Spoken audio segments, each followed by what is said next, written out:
Պարոն Հակոբյան սրբազան կոչվող պայքարը թևակողել էր մի նոր փուլ, որտեղ պետք է տեղի ունենային ծածուկ գործողություններ, այդ մասին խոսում էր նաև Բագրատ Կարստանյանը, բայց պարզվեց, որ այդ գործողությունները ըստ քննչական կոմիտեի այնքան էլ օրինականության սահմաններում չէին եւ պլանավորում էին Հայաստանում իրականացնել ահաբեկչական եւ իշխանությանը զավթելուն ուղղված գործողություններ, որը կանխվեց իրավապահ կառույցների կողմից։ Հիմա Բագրատ Կարստանյանը կալանավորվել է 2 ամսով, խմբի մի շարք անդամների եւս, ինչպես կբնութագրեք, ինչպեսի գնահատական կտականների, որովհետեւ բոլորը չէ, որ համակարծիք են իշխանության տեսակետներից, ասում են սարկածա, արհեստական պլանականություն է կիրառվել, անցածտվա պլանն է կախնաձերծված ընդամենը։ Նախ ուզում եմ նշել, որ հենց ինքը մեղադրյալը ընդունել է, որ արհեստական բանականությունը չի բանականությամբ չի կազմակերպված այդ ձայնագրություն, իր խոսքերն են, ինչքանով որ ես եմ տեղյակ դատարանում ընդունել է։ Իր փաստաբանը այդ մասին խոսեց։ Այո։ Երկրորդը ուզում եմ հիշեցնել մեզ բոլորիս, որ խոսում ենք մի մարդու մասին, ով սև վեղարը հագած ազգային ժողովի մոտ կազմակերպեց մի իրավիճակ, երբ մարդու մատներ կտրվեցին եւ ես ելույթ ունենալիս այդ իրադարձությունների մասին նրան անվանել եմ մոլագար հոգևորական, որը իշխանազավթման այդ ալիքի տակ պատրաստ էր ամեն ինչ, մենք դա տեսել ենք։ Ես խորը ցավով ուզում եմ արձանագրել, որ այո, մենք ունենք, չգիտեմ, նախկին հոգևորական կամ սառեցված հոգևորական, ով որ տերորիստական ակտ էր նախագծել եւ այդ ակտը նախագծել էր ավելի փորձառու տերորիստական ակտ նախագծողների հետ։ Ես ուզում եմ ձեզ հիշեցնել, որ 90-ականներից սկսած մենք ունենք բազմաթիվ տվյալներ, որ այն դերակատարները, որ դերակատար են այսօր տերորիստական ակտի կազմակերպման մեջ, դերակատար են եղել նաև 90-ականներին։ Ես ձեզ ուզում եմ հիշեցնել այն հայտնի ինքնաթիռ պայթեցնելու քրեական գործի մասին, որը տեղի է ունեցել Լևոն Տեր-Պետրոսյանի կառավարման օրոք եւ որի ժամանակ ձերբակալվել են բազմաթիվ մարդիկ եւ այդ մարդկանց քրեական գործը ուղակի վերացել է, երբ որ իշխանության է եկել Ռոբերտ Քոչարյանը։ Նկատունեք դաշնակցականների։ Ոչ միայն, այդ թվում նաեւ այո դաշնակցականներ։ Ես ձեզ ուզում եմ հիշեցնել 1 ամիս առաջ Դաշնակցության բյուրոյի անդամ Հրանտ Մարգարյանի հայտարարությունը, որը որ նշեց, որ նոր հոկտեմբերի 27 է անհրաժեշտ մեր ժողովրդին եւ մեր պետությանը։ Ասում եք կարող է լինել այդպիսի մի պորտքում, որը հետևանքները վատ լինի, բայց ակտը կլինի սրբության սրբություն։ Եվ նա որակում էր հոկտեմբերի 27-ը որպես սրբություն։ Եվ ես ձեզ ուզում եմ հիշեցնել, որ Նաիրի Հունանյանը ոճրագործություն իրականացնելուց հետո ում էր զանգահարել էր նույն Դաշնակցության բյուրոյի անդամ Հրանտ Մարգարյանին, եւ սա եւս փաստ է, եւ այս մարդիկ, ովքեր որ իրենց ամբողջ քաղաքական գործունեության ընթացքում մերթ հնգամյակը կամ տասնամյակը մեկ մի որոշ մի ինչ որ տերորիստական գործընթաց են փորձում կազմակերպել, այդ մարդիկ գործոն են նաև այսօր եւ այս process-ի մեջ են։ Եվ սա իսկապես բավական ցավալի արձանագրում է։ Տեսեք, մենք արդեն քաղաքացիական պայմանագիր կուսակցությունը գրեթե 7 տարի իշխանության է հեղափոխությունից հետո եւ այս ընթացքում մենք մի քանի անգամ ականատես ենք եղել, որ տերորիստական գործողություններ են ուզեցել կազմակերպել մեր պետության հանդեպ, ժողովրդի կողմից ընտրված իշխանության հանդեպ եւ այդ տերորիստական գործունեություն ծավալող մարդկանց ձեռագիրը եւ գաղափար նույն ուժին հարելու այս սկզբունքը նույնն է, բայց ես ձեզ ավելի ցավալի բան եմ ուզում ասել, ցավոք սրտի այսօրվա ընդդիմություն կոչված եւ պարլամենտում գործունեություն ծավալող շատ մարդկանց մենք սկսել ենք հանդիպել տարբեր օլիգարխների տների պատերի տակ, պարիսպների պատերի տակ, այդ շատ բարձր պարիսպների պատերի տակ։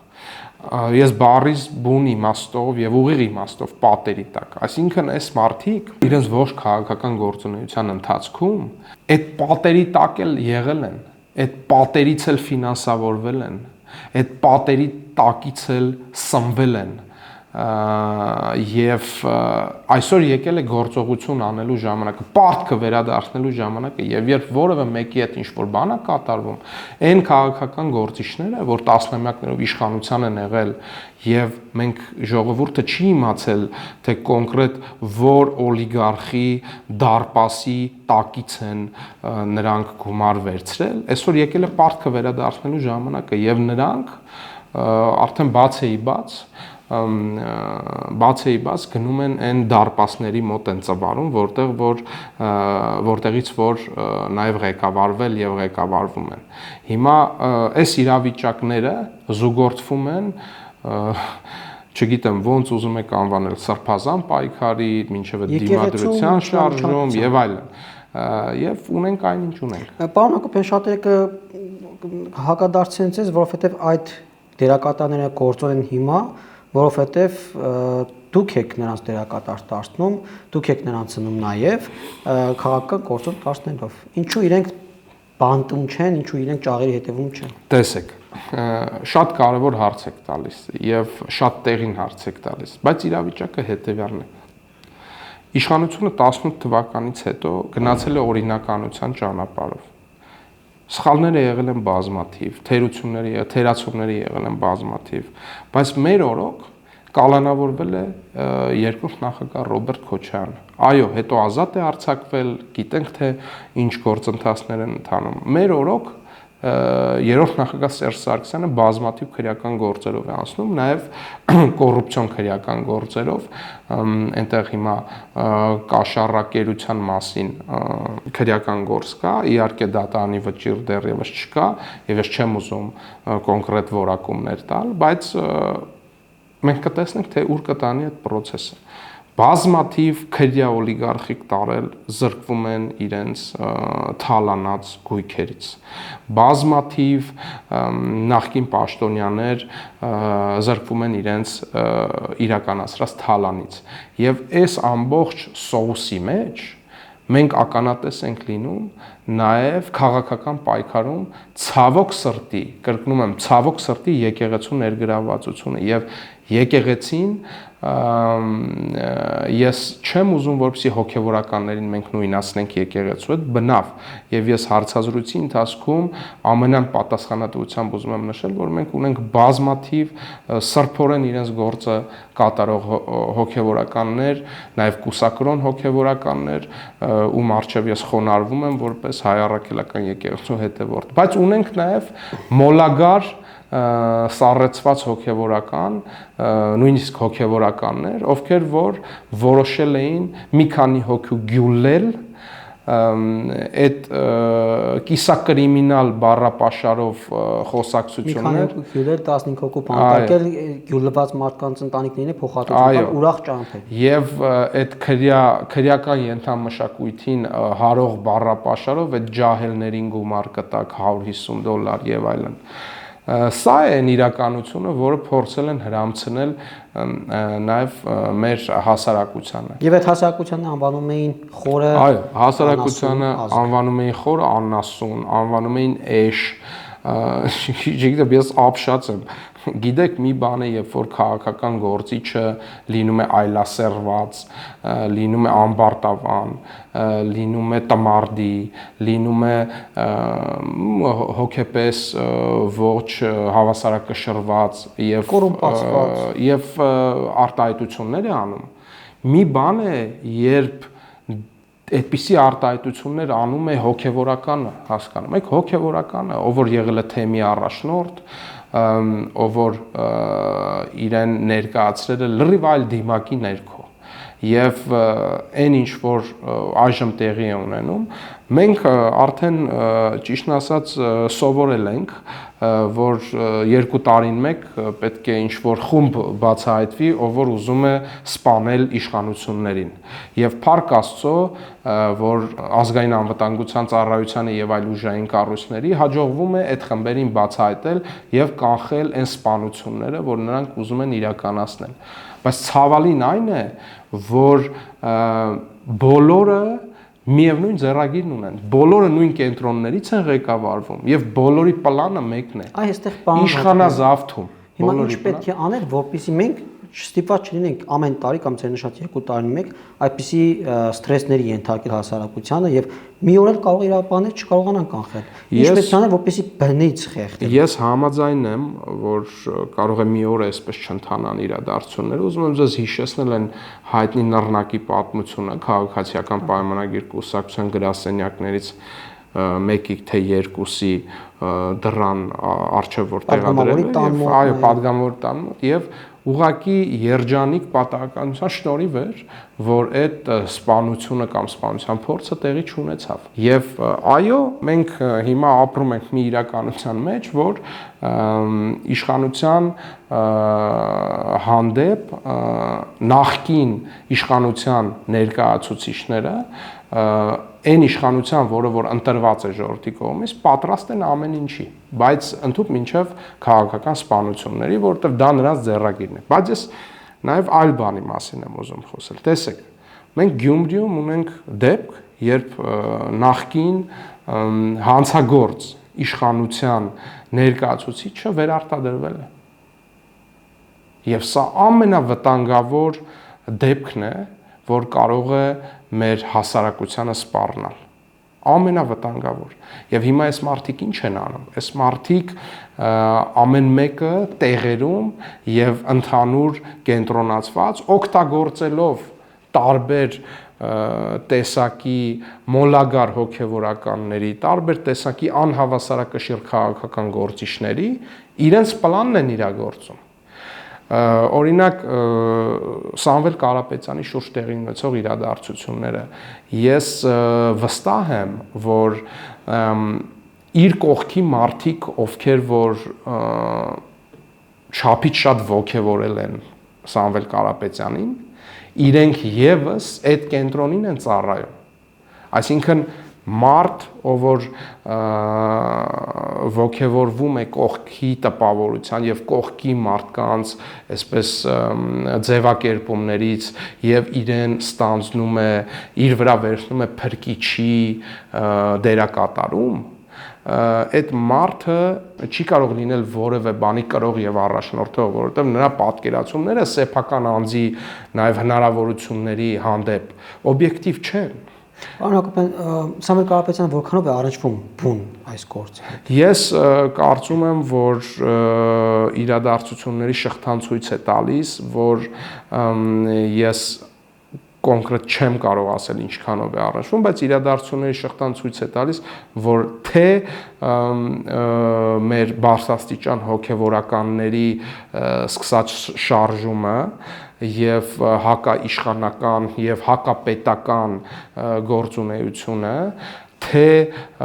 Բագրատ Գալստանյանի եւ իր համախոհների տերորիստական ակտերի պլանավորումը, թե այն հայտարարությունները, որ տեղի էր ունեցել ձեր նշած Սամվել Կարապետյանի առնչվող շրջապատի եւ շրջանակի կողմից, ես վստահ եմ, որ դրանք միևնույն պլանի մի մաս են եւ սրան է գումարվում նաեւ երկրորդ նախագահի եւ երրորդ նախագահի պահվածքը եւ սատարումները եւ ինչու՞ չէ առաջին նախագահի, նաեւ առաջին նախագահ Լևոն Տեր-Պետրոսյանի բացահայտ սատարումը այս գործընթացին այս ամբողջ պլանի մասն է եւ հիմա մենք ունենք իրավիճակ, երբ որ նժարի վրա դրված է Հայաստանի Հանրապետության պետականությունը, որի կրողը, պաշտպանը եւ անվտանգության երաշխավորը մեր պետականության Նիկոլ Փաշինյանն է եւ իր թիմը, եւ մյուս կողմից ունենք առաջի, երկրորդ, երրորդ նախագահներ, կաթողիկոս, Բագրատ Գալստանյան, տարբեր գործարար շրջանակներ, քրյա օլիգարխիկ մասսա եւ ապապետականությանը միտված այս ողջ շրջանակը, ով որ ամեն օր զարթնում է եւ ծառայելով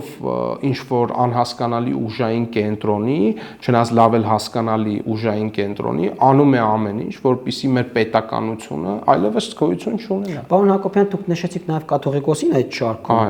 բայց Մարաթորը հայտարարություն է տարածել, ասում է դատապարտելի է նաեւ հիշալ գործընթացը, նկատի ունի այդ Բագրատ Գալստյանի ամբողջ գործընթացը, եկեղեցու հետ արհեստականորեն կապելու եւ Մարաթորի անունը շահարկելու դիտավորությունը։ Այսինքն Չէ, բայց Մարաթորը դատապարտել է, որ կապում եք իրենց այդ տերորիստական պլանների հետ։ Իսկ բայց բուն տերորիստական պլանը դատապարտել է։ Ոչ։ Հիմա տեսեք։ Դա սարկած է իշխանության կողմից։ Տեսեք։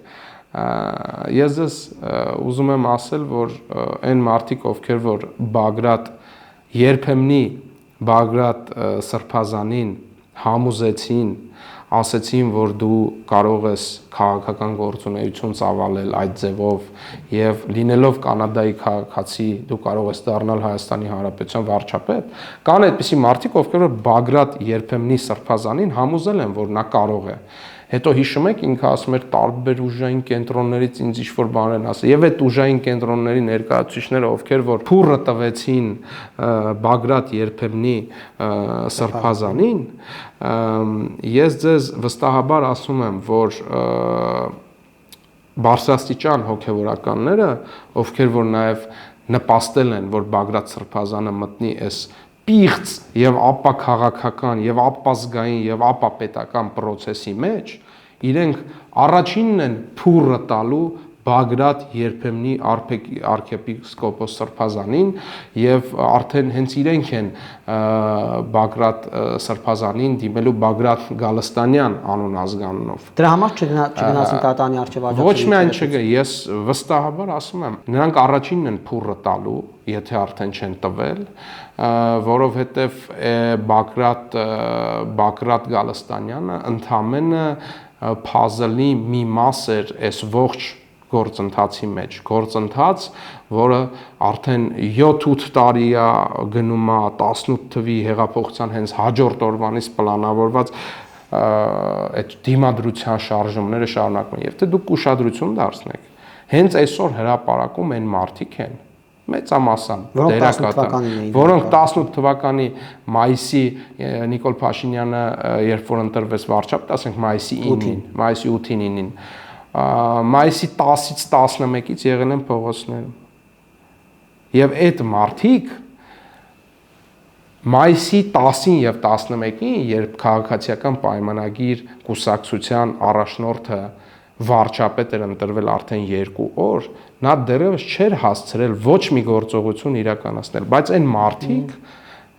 երևի թե ներառյալ նաեւ Բագրատ Սրբազանը արդեն 2 օր հետո քննադատում էին նրան։ Հիշում եք, մեզ մեղադրում էին հողերը հանձնելու մեջ, դեռևս մենք չէինք էլ